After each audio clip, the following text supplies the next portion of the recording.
All right, what's up, everybody? It's your boy Akeem, and welcome to today's second blog. And I just talked to give you my recap of week 3 of this season, but I forgot to mention my predictions for later on this year.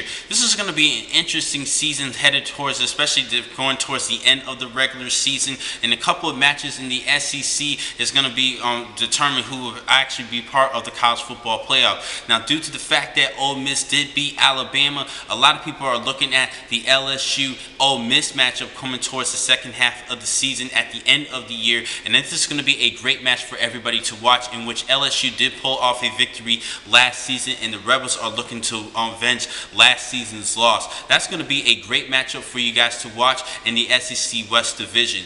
Now, for the East, it looks like it's going to be a race between Florida and Georgia, but Georgia's been doing a great job running the football effectively, while Florida's still trying to get their offense together. They actually start off the season off pretty well, but then for the past couple of games, Florida did struggle offensively. They're trying to get things together, especially trying to develop more of the ground attack with Kelvin Taylor at running back.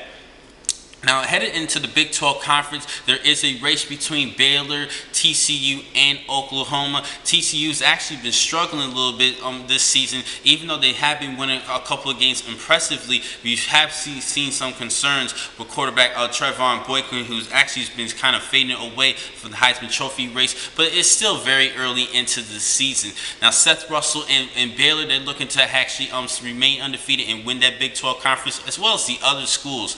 Now, for the American Conference, my favorite right now is Memphis. They've been looking pretty good, especially with an impressive victory over Bowling Green. Bowling Green does have a great offense. And for the Big Ten, one of the biggest concerns, probably the biggest concern in college football, is the #1 team, Ohio State. They actually narrowly beat Northern Illinois 20-13 this past weekend, and that is a major concern. And all eyes is wide open in the Big Ten Conference because of that close win over the Huskies. A lot of teams are starting to believe more, and actually the fans is actually losing faith at the quarterback position between JT Barrett and Cordell Jones, who both actually struggled against the Huskies, and they're looking to try to recover later on in the season, and they do have some tough matches to watch. But I think that the biggest conference that everybody's going to be looking at is the Big Ten, because Ohio State is the #1 team in the country and struggled last week against a MAC school. And I think this is going to be interesting later on in the season. That race in the Big Ten Conference is also going to be big